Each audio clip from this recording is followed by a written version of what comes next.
Okay, so here we have this Miada x Hitagi team, but I'm swapping into a Hitagi x Hitagi with a 7x6 board. So the couple things I want to go over is just team composition. How did I come up with this team? And then I want to go over some problems I faced with this team, like initial team construction. And then lastly, I want to talk about some little quirks that I encountered. So first and foremost, if I'm going to do a lead swap, or if I'm going to run 7x6, I need to have a leader to do that 7x6 board. And what came to mind was the new Godfest exclusive Miada. And she just outpaces everything else in water in terms of multiplier. Like the only other card that would even compare is like Minaka, and she's like light years behind. Like she wasn't even good when she was released. Like I traded for her. I rolled a bunch of packs for her. I didn't get her. I traded for her. I used her for one Ryune X Minaka build, and then I never touched her again. Never. So yeah, she wasn't very good, and so Miada is the natural option for this kind of build. Now I got really lucky. Like, talking about Miada, when she came out in our debut Godfest, it was around the time when that bundle for the Diamond Remdra came out. It's like $100, not $100. It's like $60. But like this big bundle came out, right? And you got Diamond Remdra, and because of the Diamond Remdra, you got 10 Super Godfest rolls. And out of those 10 Super Godfest rolls, I got a Eurisha, and I got Sophie, and I got a couple other Godfest exclusives. But like Eurisha and Sophie were the ones I'm missing, right?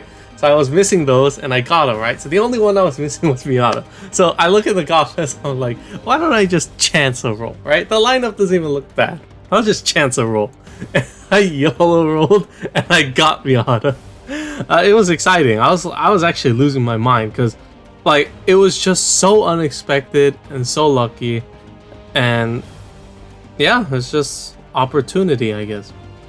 So apart from my luck sack adventure of getting Miata, she is very useful because she covers the unlock part of the build, right? Like her active creates it creates 6 water orbs, but it also unlocks the board.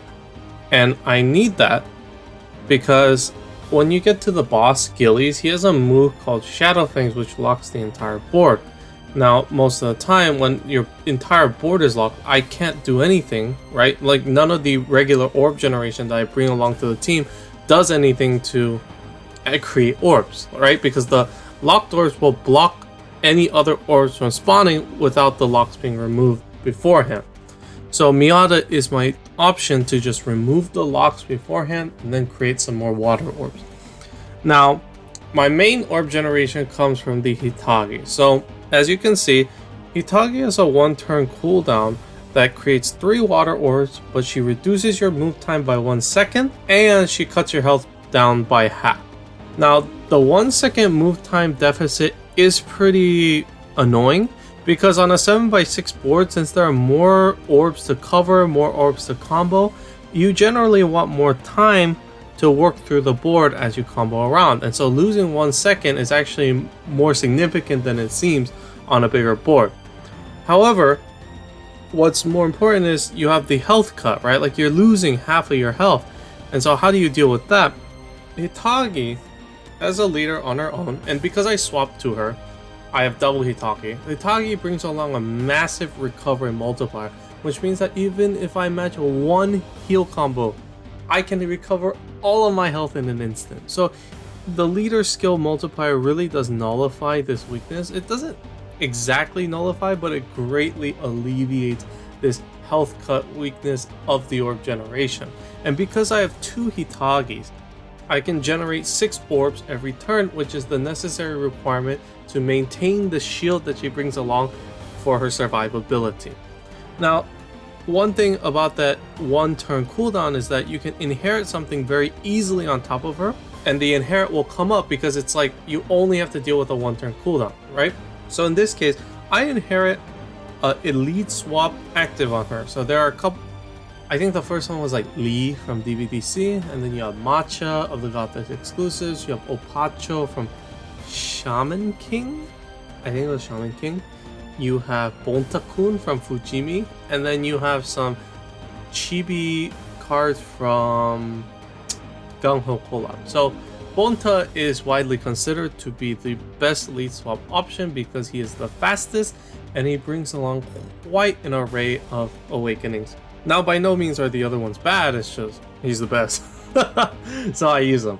And so with Bonta, I can inherit onto Hitagi, and the cooldown, even though it's 18 turns, it's really only 19 turns now because I only have to deal with one base cooldown.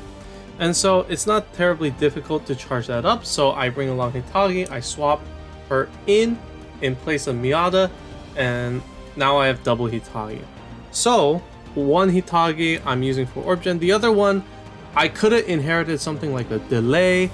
I could have inherited a haste, something useful for the dungeon. But to be honest, I found that I really didn't need it too much. So I decided to inherit a Sakuya equip for some extra move time and a skill boost. And I just use her as additional Orb Gen. So now I'm generating 6 orbs every turn. And I'm just dealing massive amounts of damage. Now moving on, we have Suruga Kanbaru in the 3rd slot, and in SR2, there's a lot of big hits in this dungeon, right? Like for example, Ogre Floor 5, you got Red Ogre, you hit him down to Super Resolve, he'll hit you for 600,000 HP.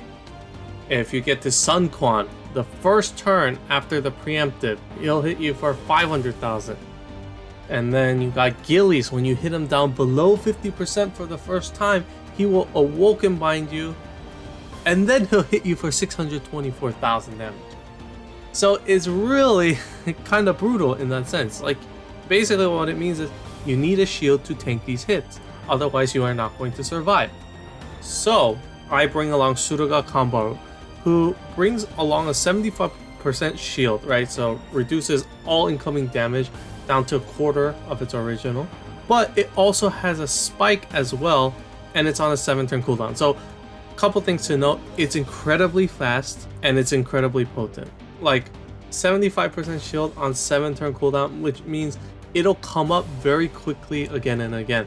Not only that, but if I don't need the shield, I can use it for a spike. I think I use it on the first turn as a pseudo delay, where I can use the shield to tank hits. So it's a free turn of charge.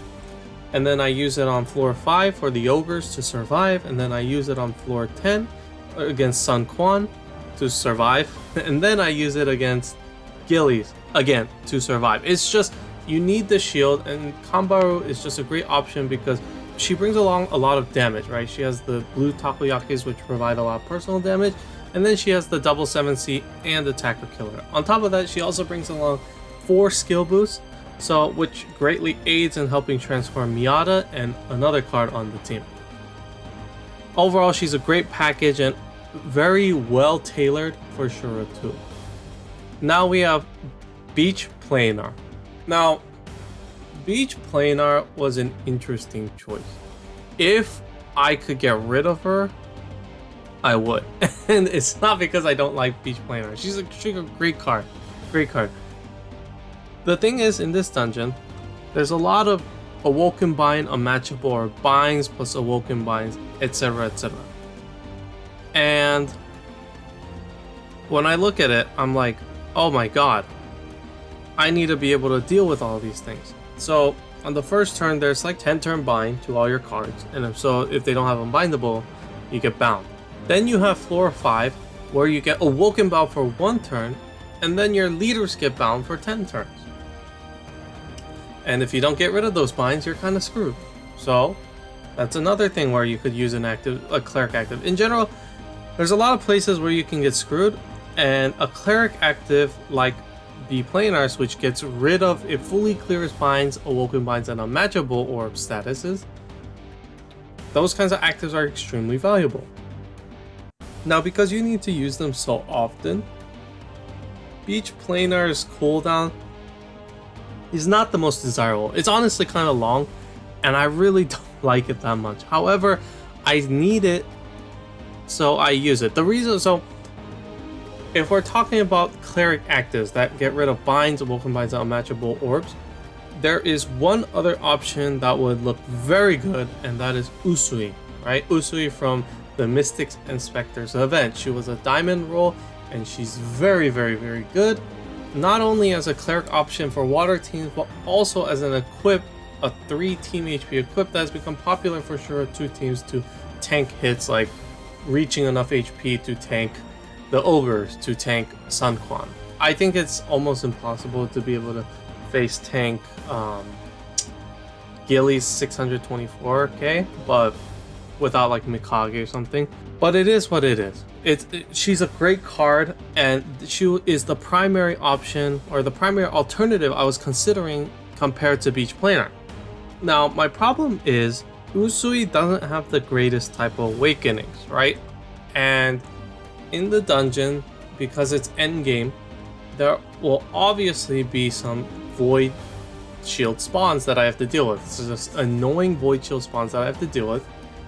And you have one on floor 10 with Ganesha. I mean, Ganesha is just painful for a multitude of reasons, but he has a void shield. You have floor 12, both Chariuses, and then you have Gillies himself, who also has a void shield. Although his void shield is kind of weird in that it's not really one until you're capping. Then every team starts to cap nowadays. It's just an interesting dynamic between the team and his shield. That being said, you do want to have some VDP presence on your team, and so for me, I look at it, I'm like, I just don't have enough VDP damage. Because the last sub, he's quite strong, but it's not enough. So I look at it, I'm like, Usui, I don't think she's gonna be enough to support. So I use Beach Planar instead, because she provides a substantial amount of VDP damage. She has double 7C and then double VDP with her Super Awakening. And that to me is sufficient enough to bring along enough VDP damage in order to kill off the pesky spawns like Ganesha or Chariot's Roots. Now, of course, she has the VDP damage, and then she has her active, or cleric active, which I need for floor 1, floor 5, and floor 8, along with floor 13 and possibly floor 11. Like, it's just very, very useful overall in the dungeon. And the only mark on her is that the active cooldown is so long that I have to stall quite a bit, especially on the floor 7, the Pangers. I was camping there forever because I needed to stall for that active to come up, or else I would die on floor 8. So that's that. Now, moving on to our last sub, we have Blades from Kamen Rider. Originally, I was going to use Dina, because Dina was also good, and she had a 1-turn cooldown, and I could inherit something on top of her and whatnot. But Dina, the problem with her, she locks the board, her act is not that good, and she doesn't even provide any skill boosts right away, so it's just, she didn't work out. Let's just put it that way. When I was playtesting with her, like, the immediate feeling I got was, I don't think Dina's the option here. So I switched to Blades. Blades, he brings along 2 skill boosts pre-transformation, which is absolutely amazing because it provides for so much more flexibility. Like, when you have transform cards, skill boosts are king, and having extra skill boosts is always valuable. So he brought along 2 extra skill boosts, and not only that, but when he transforms, he has a great active. More on the active in a sec, but he also provides massive VDP damage, like massive VDP damage. What happens is, for him, he has triple 7C, and then he has double VDP, which ends up being a lot of damage. Do I really want to math here? You got 2.5, 2.5, 222, 25, 50 when you match a VDP and 7C with 50x personal multiplier. I mean, that's a ridiculous amount of damage. I mean, most cards normally, like, you have VDP and double 7C, right? That is 10x in comparison. So it's just an absolute amount of damage, and he's a great option. But not only that, the thing about this team is, remember I said, oh, I cut my health every turn because I'm popping 2 Hitagis, which means I'm effectively reducing my health by 75% every single turn. So I need a heal. Sometimes you get screwed, and so I don't have enough healers. So what I do instead is I need to find a heal gen active. And Dina didn't cut it. So I was bemoaning about Dina. And to be honest, I kind of forgot in the middle of just moaning. And now I remember. It's because she didn't generate any heal orbs. And so when I was stuck, I didn't have any heal orbs. It was tight. I just had nowhere to go. I would die.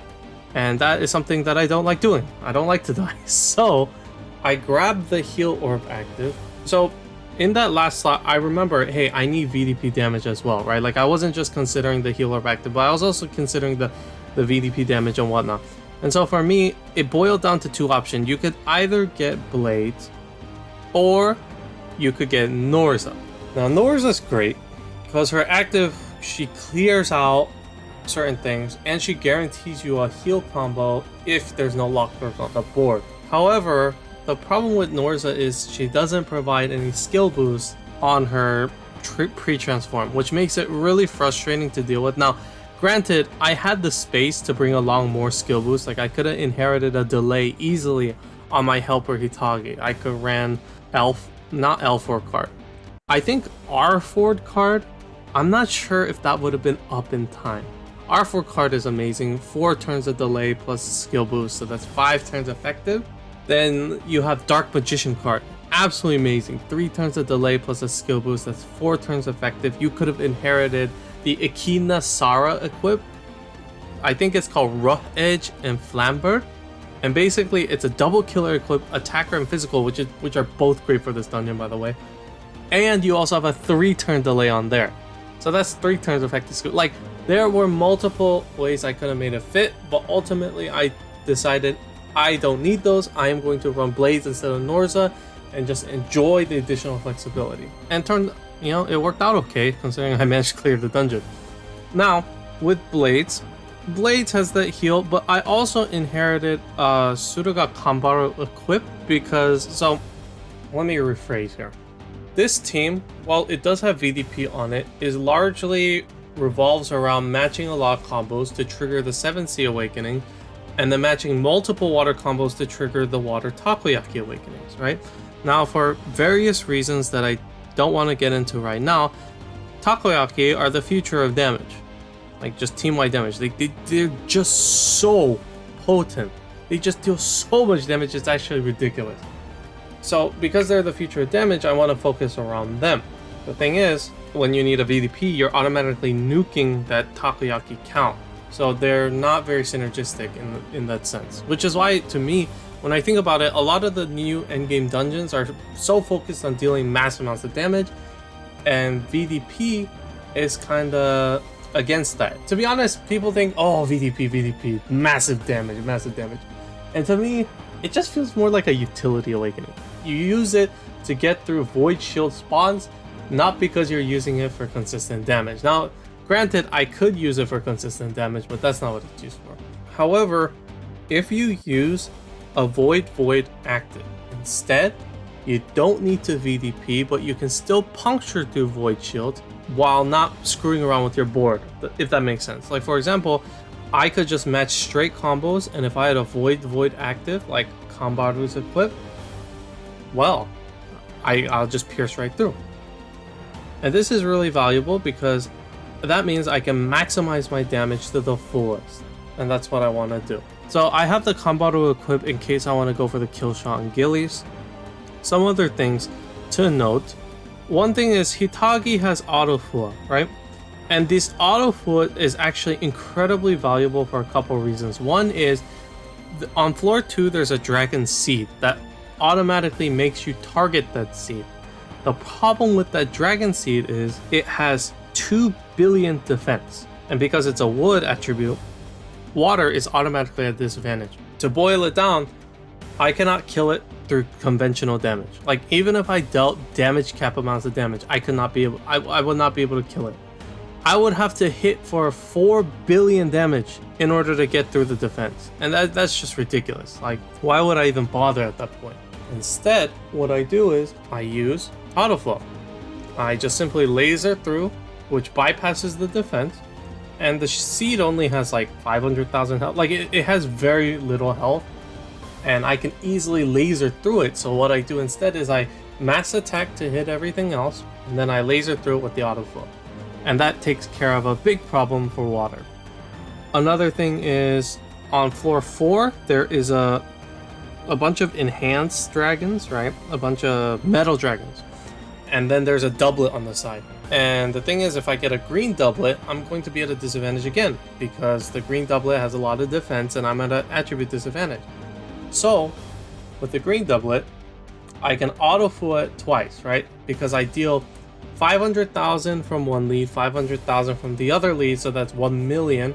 I can tap it twice for 1 million each, so that's 2 million, and it will die. So it's a very convenient option for taking care of the doublet as well. Other than that, it's just simply useful in auto-fooling resolve spawns like Ganesha, like Sun Quan, like Trilo, like Wee Jazz, like Sharius. It's just very convenient in that sense to take care of resolves, but other than the Dragon Seed and the doublet, it doesn't have that much particular use. Now, keep in mind, it's still useful for those things. In fact, it's not possible to clear this dungeon without the autofool on Dragon Seed. That's why I picked Hitagi. Of course, I also picked her because she has a short cooldown and she provides her own orb generation, so it's also quite convenient. The one thing about this team is because its survivability is lower in comparison to other teams, it's quite dangerous. I shouldn't say dangerous, but since you're more fragile, you don't want to stick around on any floor for too long, so the runs tend to become very quick. Either you make it through or you just die. Yeah, think of it as like a race, I guess, a sprint, where you sprint through, and if you stop to look at something, you're kind of dead. Why is water disadvantaged in Endgame? I talked about this in my Monogatari review, but I do want to take a little better look at this. And I also want to talk about why this team works and why Monogatari is actually really important for water in that sense. So, a couple things. Water is disadvantaged because, not because it's a bad attribute or it doesn't have any cards or whatnot, but simply because the spawns in endgame dungeons are all wood. And because you're naturally having your damage against wood because of the attribute disadvantage, it just doesn't help, right? Like you're just perennially stuck as being the worst attribute to run with because you can't deal any damage because your damage is just naturally halved. It's why fire is so popular. Like you saw when Alt Shura 1 and Shura 1, when they both came out, fire was the most popular attribute. I myself ran the dungeon with a Remu v Sonya team. I ran it with, the build was like Remu with the Remu equip, 3 Grandis, a Palone, and a V Sonya. Basically the whole point was you stall for the Grandises, and then once you get there, you just start spamming the active and then killing everything. It was incredibly fun, don't get me wrong. A little campy, but like it was incredibly fun. And I mean, the reason why we used fire was because at the end you have the bosses, Manoa. And base Manoa is entirely wood, so fire will deal a lot of damage to her. Then you got the Evo Manoas. All of them, with the exception of G Manoa is full wood. All of them are half of their respective attribute, fire, water, light, dark. And then they're wood for the latter half. So that also puts you at a disadvantage once you get to the wood part. So my point is, water, the reason why water is so disadvantaged is because of the spawns. Like even, it dates back to Training Arena 2. You look at the spawns in there, you got 2 wood spawns that are extremely problematic. Actually not even 2, they're 3. You got floor 4, you got Spica, you got the boss floor, you have Nyarl, and you got Fama. And the thing is, since you tech against devils, Nyarl is okay, you can deal with Nyarl. Fama is the one that really just stomps water in the butt, right? Like it's just absolutely ruins builds. Like I built water builds for TA2 and boy, they're terrible because those spawns just make it an absolute nightmare to deal with. Or in comparison, you have fire. Fire just easily deals with those 2 spawns and life is easy. Yeah, water is disadvantaged because, not because it's a bad attribute or because it has bad cards, but because of the spawns in those dungeons. Now, why does this team work? Why is Monogatari so important? So, first off, you have the new Godfest exclusive Miada, which lets you do all these swap shenanigans and still keep a powerful card as a sub, right? But more importantly than that, Suruga Kanbaru and Hitagi Senjyogahara, they're both really great. because one, they have the leader skill multipliers to actually take on Shura 2. Like, I've talked about this a lot in my Shura 1 videos. The leads I run in there, they just cannot survive in this dungeon. Like Miada Keiji. He can't survive in this dungeon. I can try as much as I want. He's gonna die. Nothing I can do. You have Rin Tosaka. If she ain't surviving in this dungeon, it's like insta-death. Insta-death. There's no chance. I couldn't even dream of running Rin Tosaka in this dungeon. So my point being is that even though I sound pretty hopeless about it, it's just we didn't even have leads that have multipliers to even survive the dungeon, where every floor is around 240,000 damage, and then you have the Metal Dragon floor, which is like 330,000 damage, and then you got random intervals where you got 600,000 damage, 500,000 damage, 624,000 damage after Awoken Bind. The dungeon itself just redefines power creep in terms of how tanky do you need to be. And not only that, but not only do you need to be tanky, but you also have to deal massive amounts of damage along with being tanky. We just didn't have any leads to actually take on the dungeon until Monogatari brought along Hitagi Senjyogahara and Suruga Kanbaru. Now, Kanbaru carries the same 60% shield. I believe she also has the recovery multiplier. The only difference is she provides extra combos instead of the auto flow.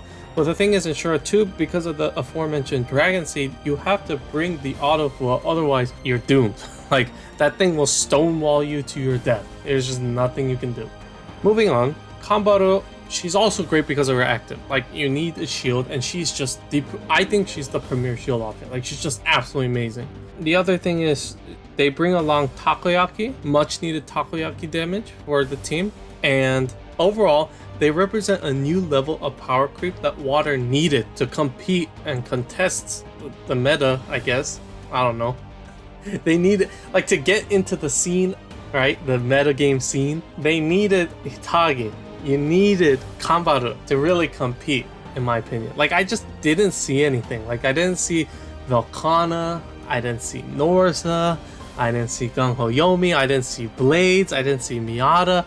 Only now you got Hitagi and Kanbaru, where I look at it, I'm like, this can work. This can work. Before, no bueno, no chance, no way.